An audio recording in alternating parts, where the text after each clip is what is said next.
Olá, pessoal, tudo bem? Bom, nós somos da matéria de Introdução à Inferência Estatística e o nosso projeto é sobre qual a raça de cachorro mais agressiva e o que leva a esses cãezinhos serem mais agressivos. Bom, por onde começamos? Você já se perguntou o porquê do seu cãezinho se tornar agressivo com o tempo? Ou por simplesmente existirem cães mais agressivos que outros? Será que tem algo que você poderia fazer para ajudá-lo? Então, no imaginário popular, existe a crença de que algumas raças de cães são totalmente dóceis e outras são muito agressivas. Mas essa é uma classificação muito simplista. Não tem como afirmar que existem raças caninas que não possuam um único indivíduo agressivo. E esse engano faz com que muitas pessoas se surpreendam quando se deparam com um Golden Retriever ou um Labrador Bravo, por exemplo. É óbvio que algumas raças são, em média, mais agressivas ou dóceis que outras. Por exemplo, é mais comum Mini Poodles ser mais agressivo que Labradores, mas há muitos Mini Poodles mais dóceis do que alguns Labradores também. O que acontece é que a gente deve evitar essas generalizações em relação às raças e nos atentar aos indivíduos. Outro fator que colabora também para verificar se cães têm mais tendência a serem dóceis ou agressivos são as diferentes linhagens de uma mesma raça. Existem linhagens que apresentam indivíduos mais tranquilos ou bravos do que a média geral de determinada raça. Por isso, ao tentar prever o comportamento futuro do filhote, pode ser mais importante conhecer o comportamento típico da sua linhagem do que da sua raça. Uma pesquisa realizada na Finlândia mostrou diversas correlações super interessantes entre várias características físicas e sociais dos cachorros e seu nível de agressividade. A pesquisa contou com mais de 9.000 cães, sendo que 20% deles apresentavam comportamento agressivo com humanos. Um fator muito determinante para a agressividade é o quanto de medo o cão tem. Quanto mais medroso e sensível a ruídos, barulhos, sons, mais agressivo ele é. Inclusive, eles constataram que cães agressivos eram até 3 vezes mais medrosos que os não agressivos. Além do medo, a dor também é um super gatilho para agressividade e hostilidade com estranhos, principalmente quando olhamos outras variáveis que podem estar diretamente relacionadas à dor, como, por exemplo, a idade do cãozinho, já que cães mais velhos tendem a apresentar um comportamento mais agressivo quando comparado a cães mais novos. Porém, a idade tem muita correlação com vários surgimentos de problemas de saúde, dificuldade de tratamento, sensibilidades, entre outros fatores. Então, a relação entre idade e agressividade pode ser, na verdade, uma consequência do fator de doenças, problemas que causam dor.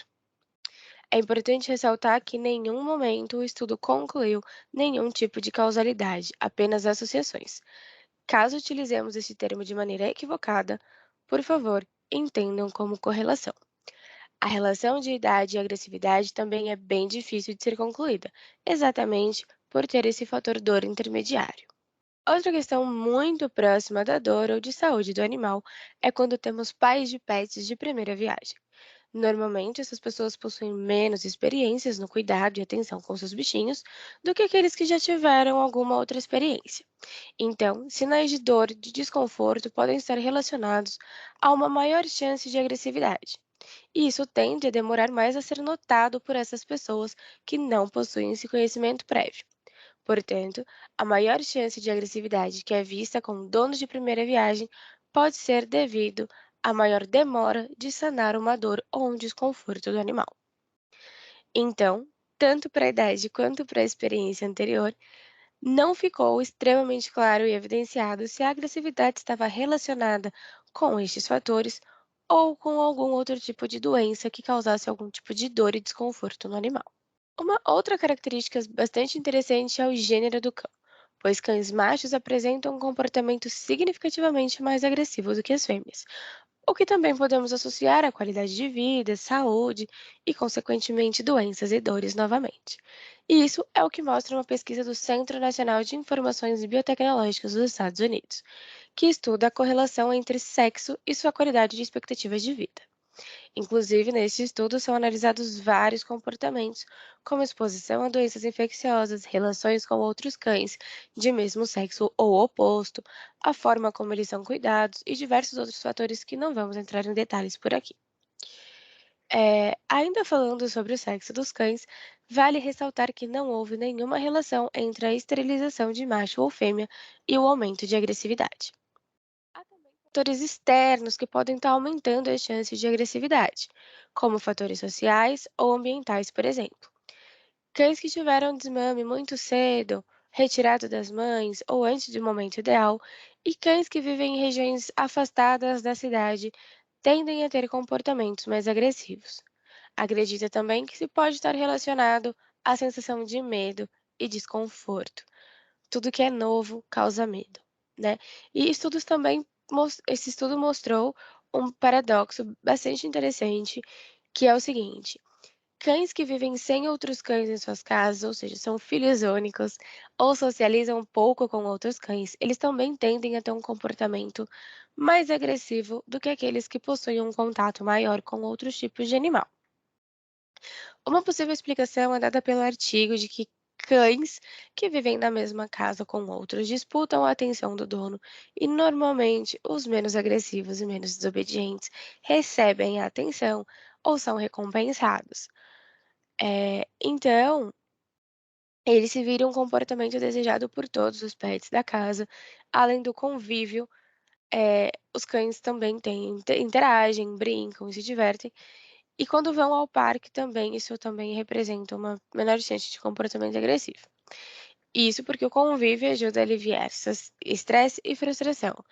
E aí que a gente tem um paradoxo, porque pessoas com cães agressivos tendem a socializar e reduzir o convívio desse cão com outros, por medo, né? É uma ação voluntária.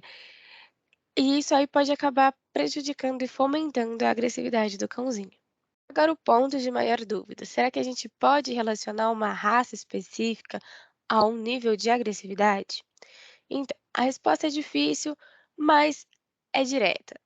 Pode e não pode. Vamos às explicações, né? Como assim? A palavra raça, ela vem do latim ratio, que quer dizer categoria. Então, dividir em raças quer dizer que você está categorizando alguma coisa. Então, do ponto de vista científico, a raça é um pequeno grupo, certo? Vários pequenos grupos de uma espécie. É um tipo de segregação. Isso pode ou não ter a ver com agressividade, né? Então, como vimos anteriormente, isso provavelmente está relacionado com diversos outros fatores. Mas, se uma raça que normalmente possui uma audição sensível, ela pode ou trazer algum tipo de desconforto a essa sensibilidade, consequentemente, a gente vai ter bichinhos mais agressivos, certo? Mas é devido aos fatores de desconforto que aquela raça compartilha entre si, né? Mas a gente não pode generalizar, porque pode existir cãozinho que fique mais acostumado com os sons, com os barulhos, ou que sejam bem menos sensível, e ele pode ser muito mais dócil do que os demais. Então, por isso, é bem difícil a gente tratar essa associação entre a raça e a agressividade, porque são muitos e muitos fatores que podem estar relacionados com isso, como a dor, o desconforto, o medo, a solidão, o sexo, a sensibilidade, algumas doenças e muitos outros. Realizamos também algumas análises que não foram exploradas pelo artigo. A primeira delas é sobre a relação de medo e agressividade. Nesse gráfico temos três grupos, cada um com 3 barras cada. O eixo X, que é dos grupos, apresenta os 3 graus de agressividade, sendo pouca, média e muita agressividade. Já dentro de cada grupo temos 3 barras, sendo a verde a barra dos cães com pouco medo, a amarela com medo razoável e a vermelha com muito medo. No eixo Y temos a porcentagem de cães, sendo essa porcentagem referente a cada grupo. Bom, vamos à análise. Primeiro, podemos notar que os cães com pouco medo estão concentrados majoritariamente nos cães com pouca agressividade, e apenas 10% desses cães têm comportamento muito agressivo. Já com os cães com medo razoável, podemos observar esse mesmo decrescimento na chance de agressividade, o que já não é tão claro para os cães com muito medo, onde cerca de 40% deles estão entre os cães com muita agressividade, com pouca agressividade, pouco mais de 30% apresenta comportamento de agressividade média e pouco menos de 30% apresenta comportamento muito agressivo. Portanto, fica bastante visível que o medo natural do cão acaba impactando seu comportamento perante outros cães ou pessoas. Na segunda análise que fizemos, acrescentamos o sexo do animal como outro parâmetro. A interpretação do gráfico é a mesma, porém com uma barra nova que separa os sexos. E com esse novo gráfico, podemos perceber que, dentre os cães com pouca agressividade, a proporção de cães fêmeas é muito superior à de cães machos. Porém, quando vamos para os grupos de média e alta agressividade, já conseguimos perceber que os cães machos são majoritários. Outro ponto interessante é que cães com o mesmo grau de medo acabam apresentando diferença pelo sexo.